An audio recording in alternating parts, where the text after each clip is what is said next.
YouTube, how's it going? And it's time for a rebirth of the DC Universe. So, before we dive into this gigantic comic that was awesome and amazingly priced, $2.99 for 80 pages. Amazing. Beautiful. Before we jump into this, I did a video on the Dark Side War Part 10. Like I did my series for the Dark Side War. This book happens directly after Dark Side War and Superman number 52. I did not read any of the new 52 Superman. I actually wasn't even going to pick this book up, but something told me, just a feeling I had was like, let me get the issue of... Let me get the issue that Superman of the New 52 dies. It's what happens, and it's like kind of it's a big focus point of Rebirth. But, long story short is, there's a guy who was experimented on, became Superman-esque, and is going to essentially explode because he has solar energy, and he's just going to explode and pretty much take out whatever country they're in. Wherever they're fighting, that whole country is gonzo. The guy is powerful. Superman of the New 52 has been poisoned by kryptonite at some point. I don't know when. Like I said, I didn't read anything leading up to this. I just picked up this issue. And I'm glad I did, because had I not known about Superman's death going into DC Rebirth, I would have been very confused.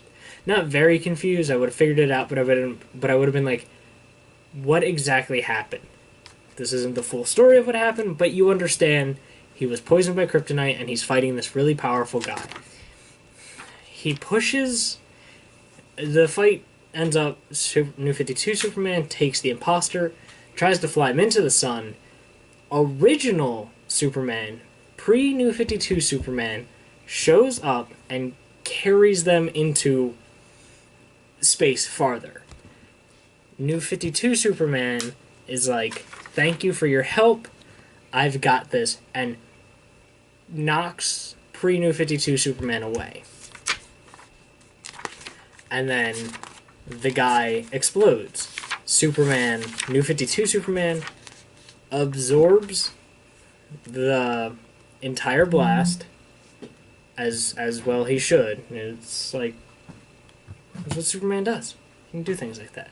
He absorbs the entire blast, and then free falls down, and almost just crashes into the earth, which probably would have like messed it up immensely. Pre-New 52 Superman catches him, doesn't let him hit the ground, and then Batman and Wonder Woman and Supergirl all come around him and his friends, and god damn it, if this book didn't... Just jumping into it right when I did, god damn it if it doesn't get you. Just get you right there. Because you get this intimate goodbye from the people around him. And it is amazingly written, and it gets you.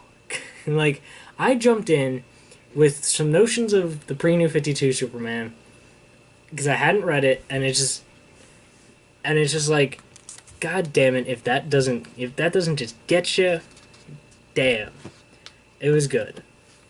And he's like being held by Wonder Woman, and then boom, he turns to stone and then dust, and then pre-New 52 Superman flies away. Batman's like, there's some questions, and he goes, things will be answered, not right now. And then you see just people kind of like reacting to Superman's death. And like you see Lex, and Lex has the suit that he got at the end of Justice or Darkseid War, and you see some other people that this Superman has fought, and people that he's helped, and like they're kind of just reacting. And then it ends with Lois Lane writing a story about Superman's life.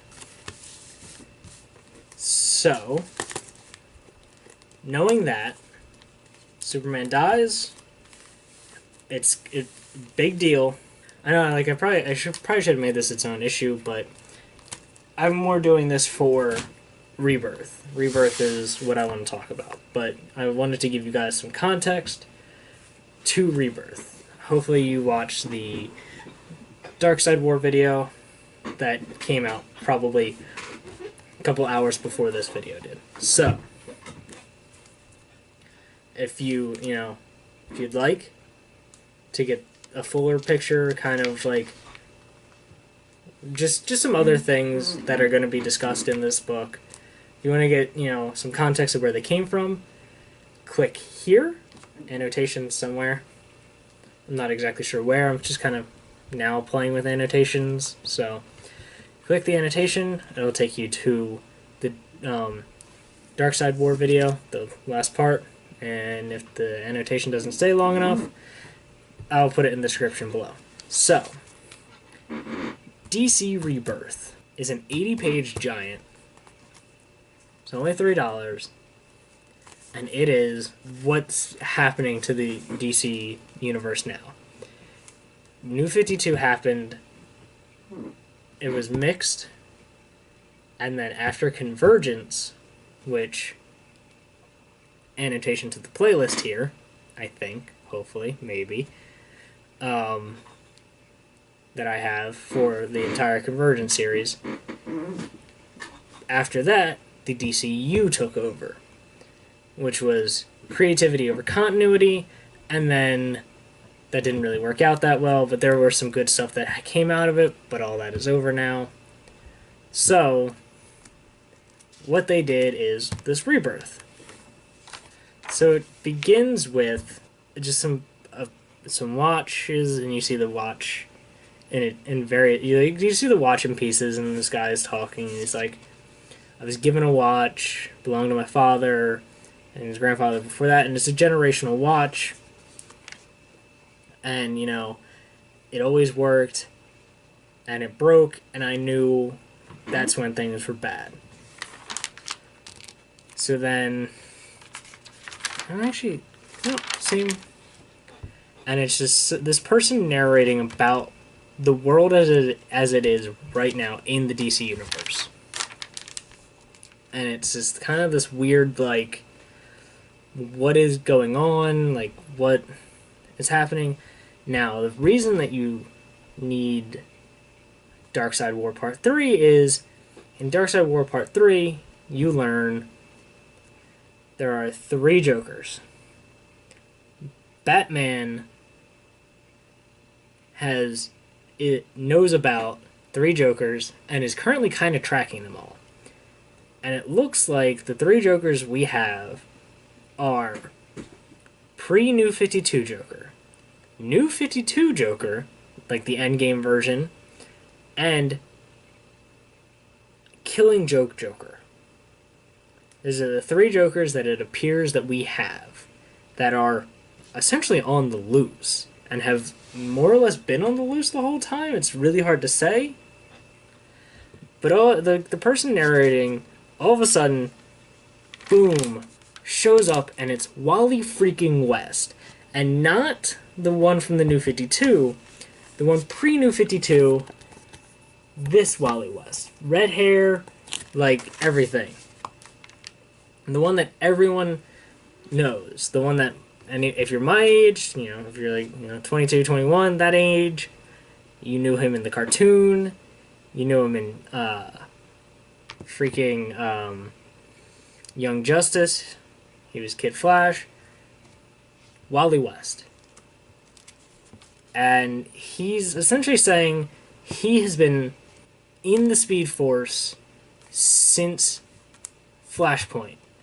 Something happened, he got trapped in the Speed Force, Flashpoint happened, and he was stuck. He has and he's been trying to get out. And like when Darkseid died, it gave him the opportunity to try to get back, but someone has to remember him because everybody has forgotten him. So he goes to Batman. He's like, Batman's the smartest person, he can figure it out. Batman doesn't remember him, but he also says something to Batman and it goes along the lines of, when Flashpoint happened and the world changed to the New 52, he got a letter from his father. There's something wrong with that letter.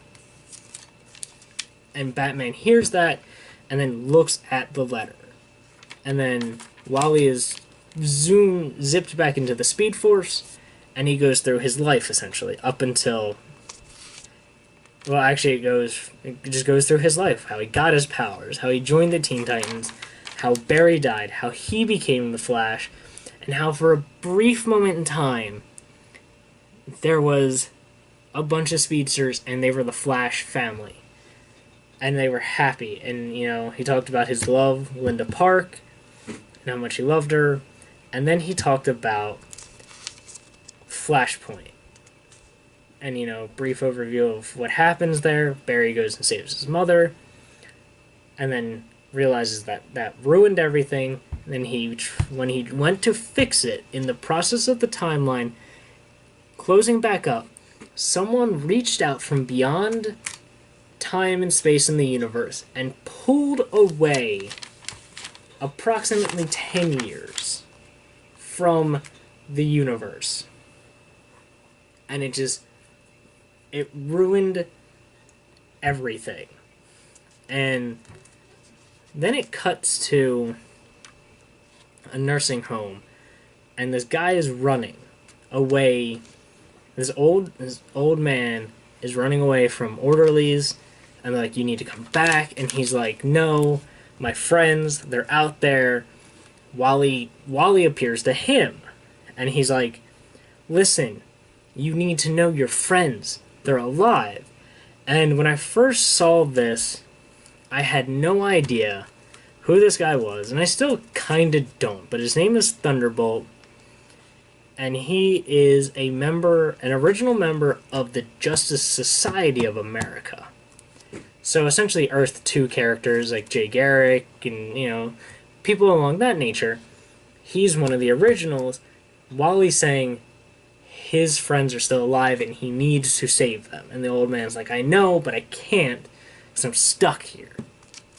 So Wally tumbles off down the through the Speed Force, and it's this weird thing. There's this weird interlude where you tumble past the police interrogating this woman, saying that she needs some help, and she has a Legionnaire ring with her. And all you can see is blonde hair, and this woman smiles, and she's like, I'm here to speak to Superman. They're like, Superman's probably dead. And she's like, well, I'll wait for him to get back. And they're like, she needs help. And Kid Flash is seeing these things, and the next thing he sees is Ryan Cho, or Choi, Choi, Chow? I'm not entirely sure. It's not phonetically spelled out or anything, and I'm not that great at pronouncing names or anything, really. So I think it's Choi. I'm probably wrong. Who is a student of Ray Palmer, the Atom. Ray Palmer has canceled class multiple times. He's a student of him, and a lab assistant, and he goes to try to figure out, where is his mentor. Ryan gets in there, and a message starts playing. And it's the Atom saying, there was a microverse disturbance. I went in to try to figure out what the disturbance was, and now I'm trapped. And I need you to grab my spare belt and come save me. Please. Come save me. And he Ryan is very clearly freaked out. And for those of you who don't know, Ray Palmer is the original Adam. Ryan is the second Adam, who is murdered. No. Yes. No. His wife is murdered. That's right. Ryan's wife is murdered and he stops being the Atom because of it. His wife is murdered by... No, he's murdered by Deathstroke. I believe my man kills him, which prompts Ray Palmer to become the Atom again. I'm pretty sure that's right. Someone clean me up. If someone could just, kind of clean me up in the bottom, in the description. In the description. Clean up my description. No. In the comments, please, clean me up. Set me straight. Because I think I'm right. I'm a little not totally there. Just someone, set me straight. So then we kick over to Ted Kord and Jaime Reyes talking about the beetle. The blue beetle scarab that Jaime has. Ted's like, that thing's awesome. We're going to make a great team. And Jaime's like, I don't want to be Batman and Robin. I just want this thing off of me. And Ted's like, dude, come on, man. It's going to be awesome. I got this. I got my floating bat cave, which is his giant beetle thing. Jaime's like, I have to go because I have to go to school. Flies away. Ted Kord's like, man, that's so cool. And all of a sudden, Dr. Fate shows up. And, Dr. Fate had a series at the beginning of the DCU. It didn't survive, and it was like a completely different person, but this looks like the original Dr. Fate.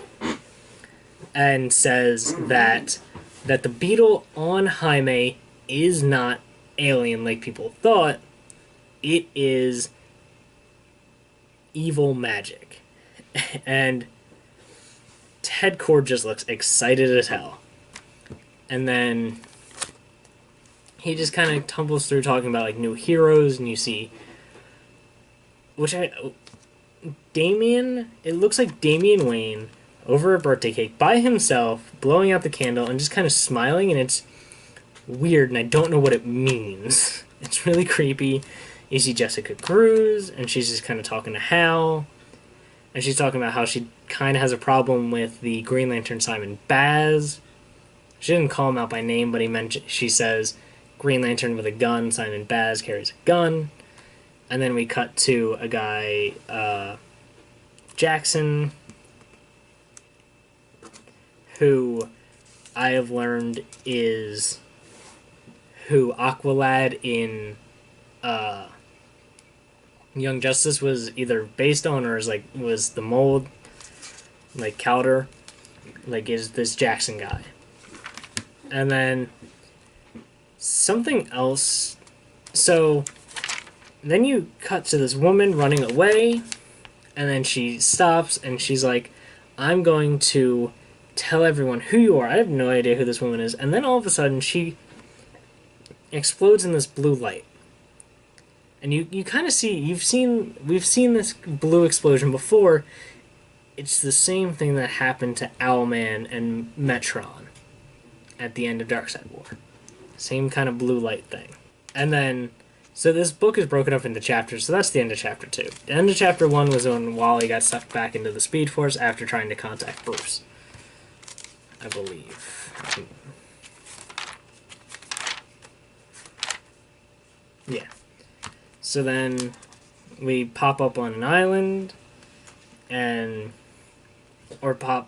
we pop wherever Grail ended up at the end of Darkseid Wars, and she's holding the baby, and she's talking to the baby, saying that, Wonder Woman has to find her brother, Jason, because he's the key to this prophecy. And she just calls the baby that she's holding Darkseid, so I guess fusing the anti-life equation and the Omega effect into this baby just turned it into Darkseid. So then we have a really cool splash of the scene where New 52 Superman died. And it's just a bunch of heroes mourning and like trying to figure out exactly like, damn, like just damn, like Superman's dead. And then Wally is on his monologue talking about the love that isn't in this universe. Because in this universe, Green Arrow and Black Canary never hooked up. But they see each other and they feel this connection, and it keeps them up at night and they don't know why. And it bothers them. And then it cuts to pre-New 52 Superman, pre-New 52 Lois Lane, and their son. And then all of a sudden this other character named Mr. Oz shows up and kind of has this talk with pre-New 52 Superman. And then it cuts to Aquaman and Mira. And Aquaman proposes to Mira, saying that if he's going to become king, he wants her at his side. And while Wally's talking about love, he mentions Linda again, his wife from the past, or from pre-New 52. And he's like, if anybody's going to remember me, it's going to be her. I know it is. I know she will remember me. And he shows up as a lightning ghost and scares the crap out of her, and she doesn't remember. And he just gets tumbled back into the Speed Force. And he's like, damn it. If she doesn't remember me, I'm done for. And he just kind of stumbles past people. And then he stumbles past the other Wally West. And he explains that they're cousins. That this other Wally West isn't the Wally West. They're cousins named after the same grandfather. So that's why it's two Wally Wests, and he's the new Kid Flash. And Wally's like, that's awesome. And then he finds Barry. And he stumbles past Barry, and he manages to stop. And he manages to shake out of the Speed Force enough to say goodbye to Barry. And it is so heart-wrenching and so good. This moment is the reason to read this book.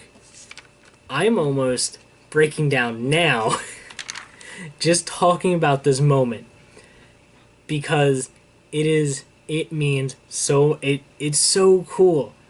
And Wally's like, thank you, Flash, for showing me, thank you, Barry, for showing me that every second is a gift. And right before Wally fades into nothingness, Barry goes, Wally, and grabs him out of the Speed Force and brings him back.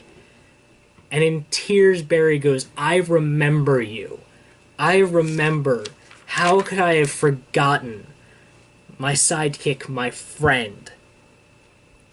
And it's this very heartfelt moment of tears, and Barry and Wally like just hugging each other, because Barry now remembers everything about Wally and the things that happened.